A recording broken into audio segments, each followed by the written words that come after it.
All right, ladies and gentlemen, friendly reminder, tomorrow you do have a vocab quiz on your terms, and then you have every day this week for the rest of the week going forward. I'm recording this is why it sounds like repetitive for you in the class. So for the rest of you, there is a quiz on vocab on Tuesday, Wednesday, Thursday, Thursday and Friday. You have vocab and notes quiz every single day. We'll, of course, be supporting it with boards. Here we go. A nice review for your vocab quiz tomorrow. You should have your vocab out if you're not sure, but of course you have your words.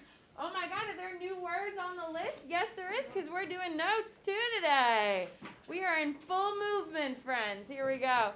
On your whiteboard, please tell me, what is the holy book of Islam? It is best described as the direct and direct Word of God.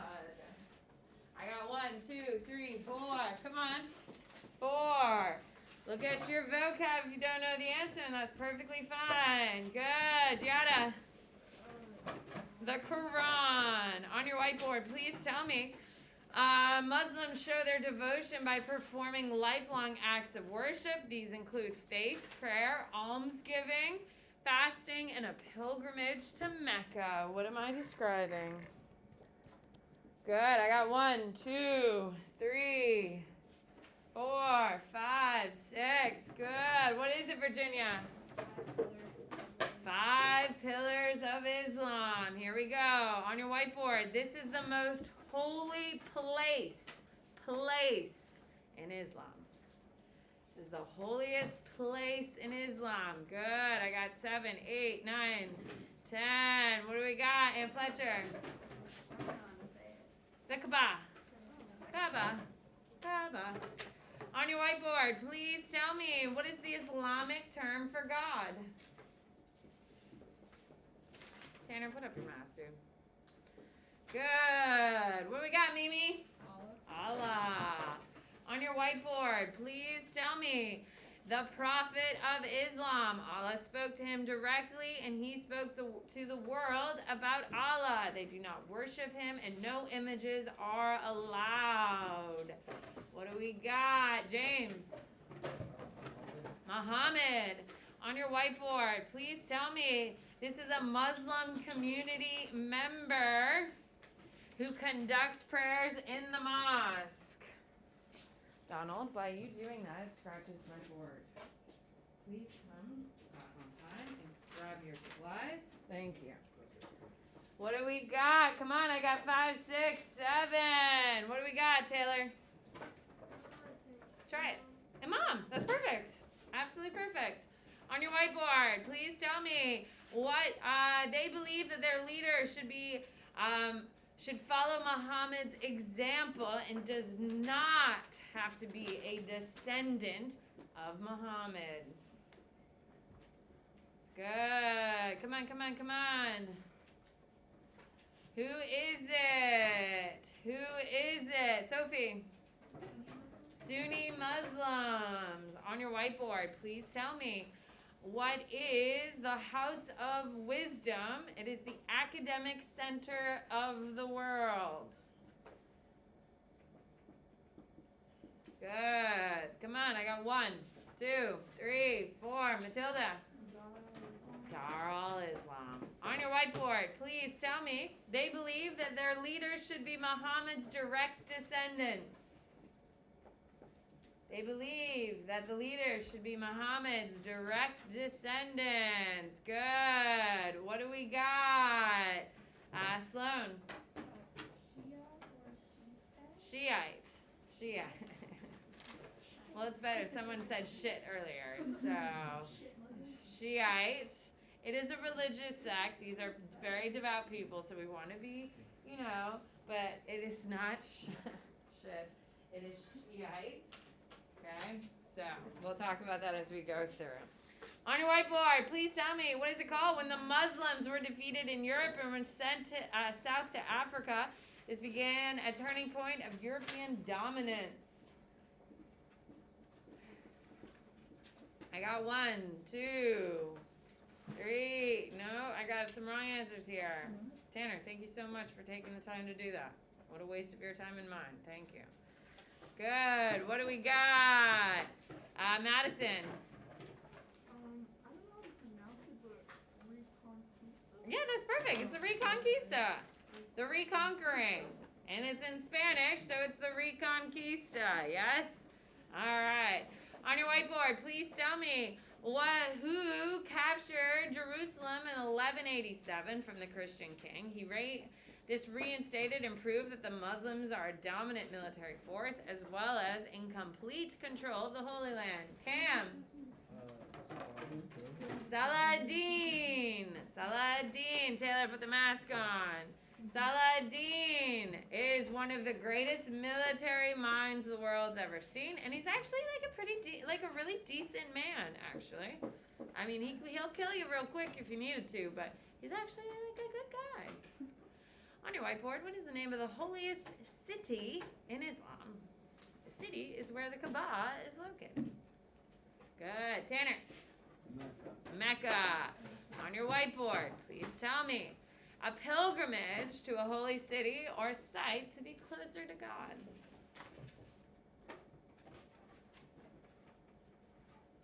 Johnny. I don't know how to pronounce it. Try. Taj? That's perfect. That's Hajj. Absolutely. That's perfect. On your whiteboard, please tell me this is characterized by elaborate abstract art that demonstrates Arab patterns of life, Muslim beliefs, and calligraphy. Good. Come on, come on, come on. What do we got? Patrick. Arabesque.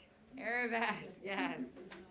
On your whiteboard, donating money to the power, a part of the 5 pillars of Islam is what?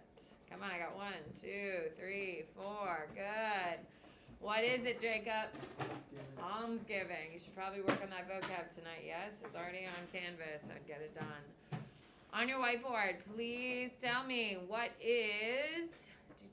I think that's all. Good.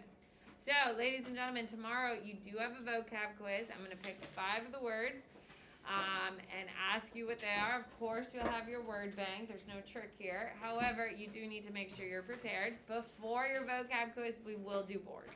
Is that fair? Do you think I'll definitely go over the answers? Yes. All right. Perfect. So, ladies and gentlemen, take out your notes. Everyone should have your numbered name and week on them. This is, of course, week 3. Have them out. What? Number. Okay, Jacob. Hi, sweetie. I will get to you, but we're going to keep going forward, yes? Did you look at anything I posted while you were gone? And how much of it done do you have? Huh? Okay. Well, did you submit anything? All that. Okay, perfect. All right, here we go. So, lady, what? James, do you have a question? Oh, you're good? Okay. So, first things first is we are going to start talking about the Muslims, and we're going to talk about how the Muslims are going to make money. And how they're going to make money is via the Silk Road. Okay? So, I'm going to actually start a little bit backwards than I did earlier today. So, we're going to start with notes, and then we're going to talk about it. So, here we go. This is the first section of your notes, ladies and gentlemen. Okay, so the Silk Road. By the early 600s, trade routes are going to connect Arabia to major ocean and land trade routes. Merchants from both continents move along caravan. Oh my God!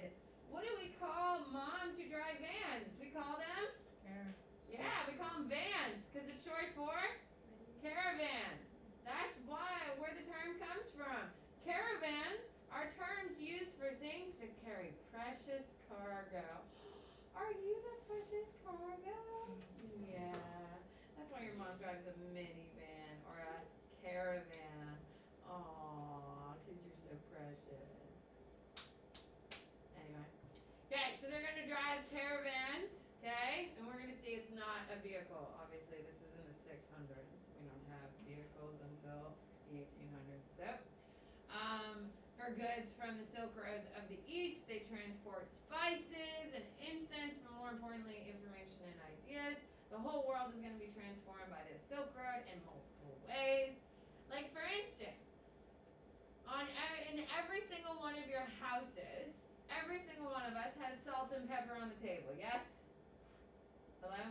Every single one of us puts salt on, whether you know it or not, your parents put salt on everything you own. Everything you eat gets salt. And pepper, probably. 99% gets pepper. Someone's like, Miss Bennett, I don't put it on my pasta. Your macaroni and cheese, your Kraft macaroni and cheese, fine. You probably don't put pepper on it. But everything else does get pepper on it. Does anyone know where pepper comes from?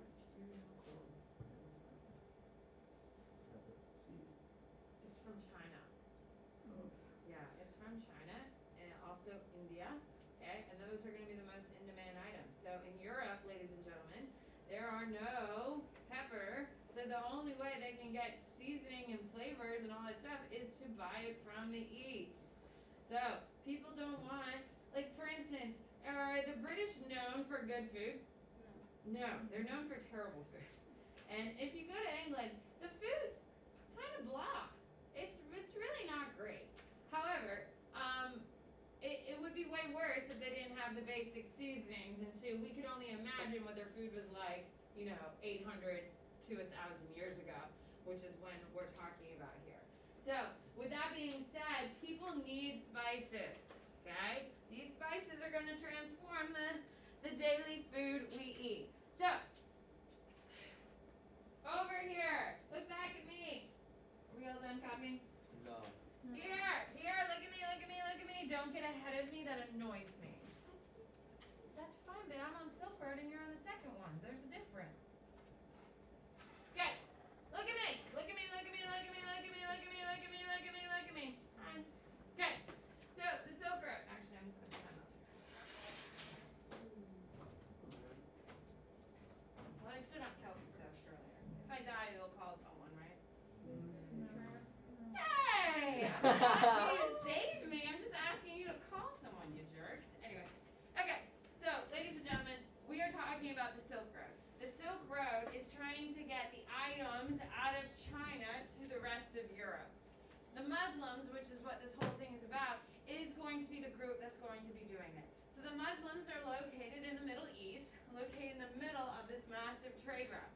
The reason why the Muslims are going to be the ones facilitating this trade is because this is the most treacherous area.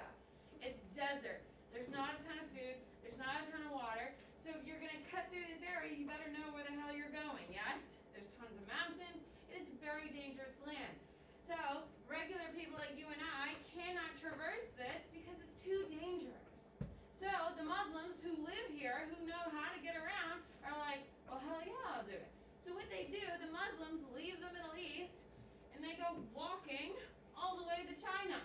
Literally, they walk or ride a camel or a horse.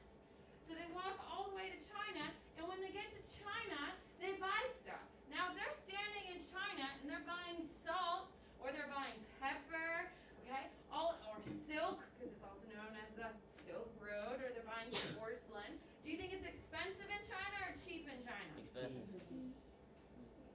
It is what? Expensive. Cheap. Cheap. Why is it cheap? Because it comes from there. It comes from there. Absolutely. Who said that? Yes, it comes from there. So, ladies and gentlemen, if you have a pepper tree in your backyard, you shake the pepper tree, and the large nuts that hold the peppercorns in them fall to the bottom. You open them up, you roast them a little bit, and you put them in your front yard to sell. Is that a lot of travel from the backyard to the front yard? No, absolutely not. The resource is right there. It's very cheap. Okay? So, when the Muslims cross all of Asia to get to China, they're going to buy all these peppercorns. Okay? They're going to spend like $4 for like 10 pounds of it. Not that, okay? Super, super cheap. But then they have to carry it all the way across the continent again. Okay? So they're going to pick up something super cheap here and carry it across the continent. When they get back to the Middle East, okay, they've gotten it all the way here, you think they're going to charge $4 for it? No, they're going to what? Jack up the price. They literally carried it across the continent. So instead of paying $4, they're going to charge $400 for a 10-pound bag of peppercorns. Okay, we got to make sure it's worth their time, right? So once they get here to the Middle East, as we know, we have the Mediterranean Sea. Well, they're tired of walking. They're tired of doing all the damn work. So then all of a sudden we have the Italians. The Italians are going to sail from Italy to the Holy Land, the Middle East, and say, hey, I'm going to buy that from you.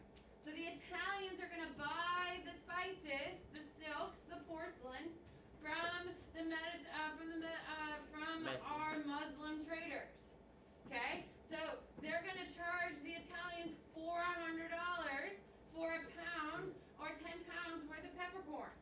Okay? And the Italians are happy to do it because they don't want to go across the whole damn continent. So they're going to be like, hell yeah. So then the Italians are going to take it from the Middle East and turn around and sell it to Europe. Now, do you think they're going to give them a good price on it? Or you think they're going to jack that price up?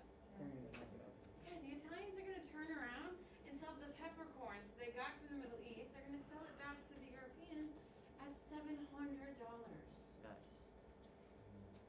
Yes. So when you kind of like, when people talk about the Italians and stuff like that, do they have positive things to say or negative things to say? Typically negative things to say. The reason is because the rest of Europe has been hating the Italians since the 600s. Why? They've been jacking up the prices.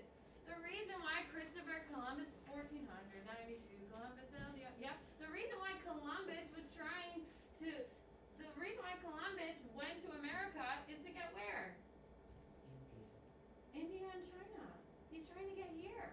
So people hate the Italians so much, they're going to send people off the edge of the world, even though they knew the world was turning at that point. Okay? So, that's how much people get annoyed with the Italians and stuff like that. They'd rather send their own people across. That is why. So, the Silk Road is about facilitating goods from China to Europe. Two groups of people are making money. Who are the two groups? Donald, who are the two groups? That is not good. Who is carrying the goods all the way across Asia? The Arabians, yeah, the Muslims. The Muslims are facilitating from China to the Middle East. And who is buying the goods in the Middle East and selling them to Europe? Mimi. Muslims are doing the Asian part. Who's doing the European part? Oh no, guys. Matilda. Italy, the Italians. So ladies and gentlemen, have you ever wondered why the Italians have so much cool culture stuff? Yes? The way they could afford having a guy named Michelangelo paint this crazy ceiling, why they have all these crazy marble statues and all that stuff. The reason is because they had more money than God. Why? Because they're charging everyone crazy rates for all the spices, the porcelains, all this stuff Europe wants. They have to pay the Italians. That's why Italy has so much stuff, is because they're so damn wealthy, because they're controlling all the trade to Europe. That's why. What do you got? If it was so expensive, why didn't some of the Europeans just try to go directly to the Muslims and buy? They are. That's why we're going to do all this other trade and all this other stuff. But the Italians and the Muslims are not stupid. They promise to only trade with each other to keep each other in business. Okay. Silk Road. Now, because the Silk Road is going and these goods are moving, we're going to see countries that have incredible resources. So when we're talking about Asia, we're talking about China.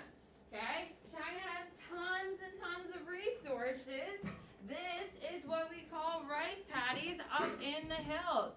As you can see, they have the technology in order to cut into the soil, into the mountains, in order to grow what they need. They have the population, they have the skills that they need to facilitate these types of things. This is a Buddhist temple in Central Asia. Ladies and gentlemen, when you see this, does this take a lot of money or very little? A lot. So what do we know is happening through this part of Asia? What's moving through, people? Trade, absolutely. That is how these massive structures get built, is because of the Silk Road trade.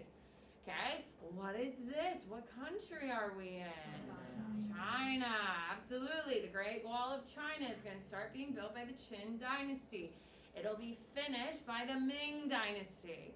This is going to be happening while worldwide trade is going through China. This can only be afforded because of the trade. Tanner, pull up your mask, dude. So, does anyone know what country this is? I need a hand. What is it? Zach? Japan. Okay? Asian societies have similar things, just like European societies, but they have unique differences. This is Japan. This is the Shinto style. Okay, and you can see we've got the cherry tree, the whole thing. Japan is going to be kind of rejects worldwide trade.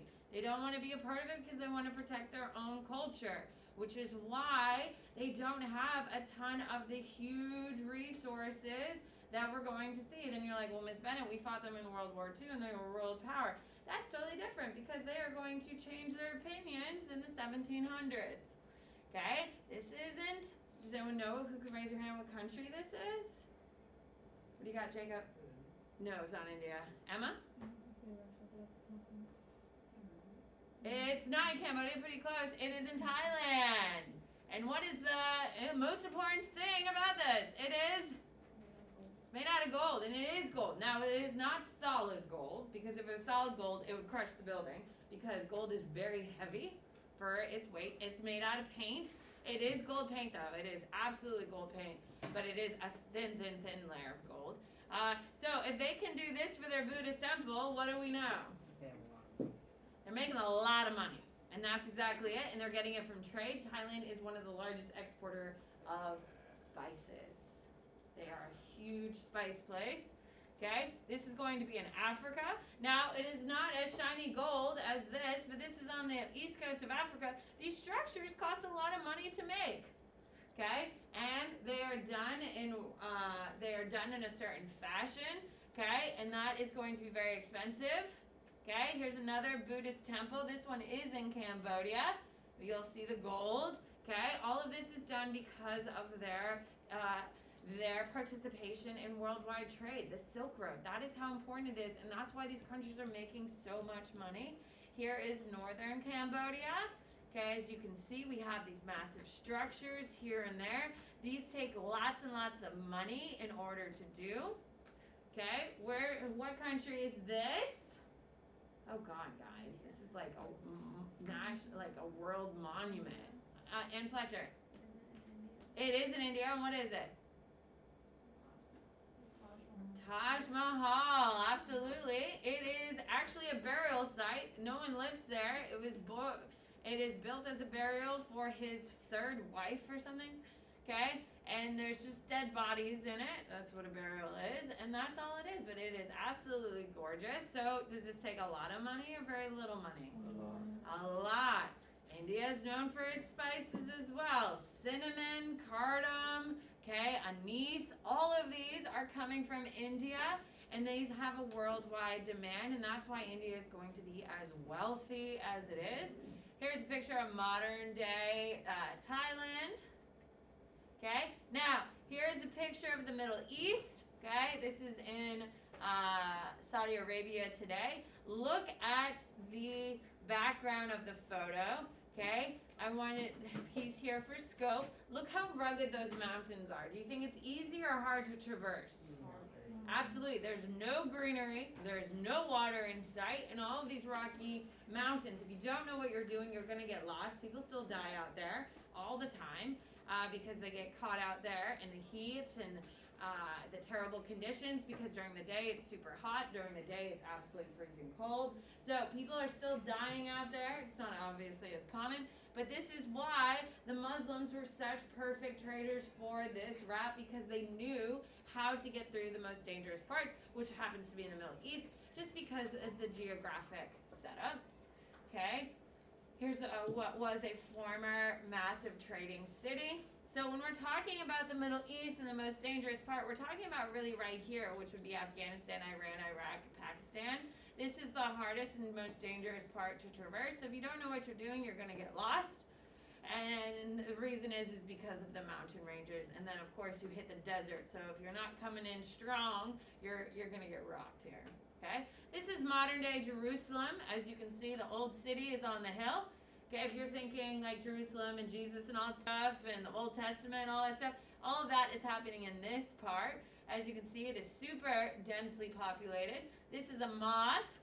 We got churches down here. We got mosques over here. Remember, this city is important to 3 different religions: Judaism, Christianity, and Islam. Muhammad did spend a little bit of time here, but remember they're all based on Abraham. Here's another view. The Holy Land is going to be where all of the goods are going to be coming through. Jerusalem becomes a major port for the Silk Road, and they are going to bring it to the coast of the Mediterranean Sea, and from here, the Italians would purchase it directly from the Muslims, and then the Italians would turn around and sell it directly to the Europeans, and that's where they're going to get their cuts. Isn't it pretty? Yeah. It's so pretty. Here is what a mosque, modern day mosque, looks like. This is located in a city, so it's not as sprawled out, which is the traditional mosque we're going to look at. When we look at a mosque, you have to have minarets, and then you have to have a dome feature, and every mosque has a fountain feature, which we're going to discuss here later. Just like every church has to have a specific layout, yes? Okay, every church you go into, whether it's a different church or a different sect of Christianity, they all kind of look the same. Mosques are the same way, and we're going to talk about that. Perfect. So, when we talk about the Silk Road, ladies and gentlemen, this is a huge deal. This is like 3 questions on your midterm, by the way, that I'm covering right now. You need to understand the Silk Road is both a land route and a sea route. It is both a land and a sea. It is also not one specific piece of land or a road. When we talk about a caravan, I'm continuing, by the way. When we're talking about a caravan, this is what we're talking about. It is a guy in the front and a guy in the back and a bunch of camels, okay? These camels are going to be preferred. Who can raise their hand and tell me why camels are preferred? Taylor. Because they can go on distance. Okay, but so can a horse. What's the difference between a horse and a camel then? Why, Brayden? Yeah, camels use less water. Every 100 miles, there's going to be a canvassari, which is like a inn. It's an inn and a rest stop. Half of the canvassari is going to be for the horses or the camels, and half of them are going to be for the humans, where they have rest. The animals are just as important as the humans in this trade, because without the animals, they're not moving any of the goods. So the horses or the camels get treated with incredibly high respect during this time, because without them, nothing goes. This is a picture from the 1930s when we have the final stages of the Silk Road. People are still crossing Asia doing this. This is what an actual photograph of a caravan coming from China. As you can see, it's fully loaded and heavily bearing down. Here we go. Islam, ladies and gentlemen. Islam is a religion based on the teachings of the Prophet Muhammad. Followers of Islam are known as Muslims. They believe that God revealed these teachings to Muhammad through the angel Gabriel. As we talked about, Gabriel is the angel. Did we talk about this?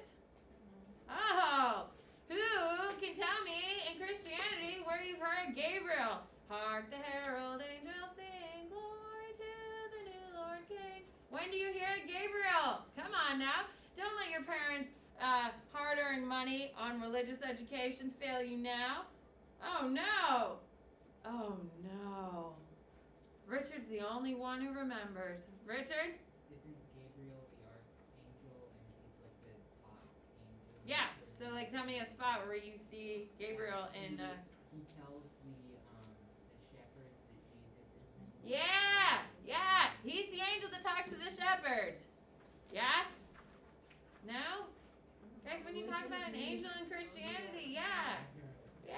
When you watch the Charlie Brown Christmas special, that's what they're talking about, the angel. Come on now. Okay? Gabriel is also the angel that gave the bad news to Mary that an unwed mother was she's going to be an unwed mother. That's kind of funny. That's kind of funny. Anyway, so Mary, he's going to break the news to Mary that she's going to carry a baby and not be married. You know, that must be an awkward conversation. And then Gabriel's also going to be the angel that tells the shepherds, hark the herald angels sing, glory to the newborn king. Did he sing it like that? I have no idea. Hopefully better than the way I sing it, but yeah, he's the one who's announcing it to everyone in Bethlehem. A new king is born. Oh my gosh, people! Always a pleasure. Always a pleasure. I finished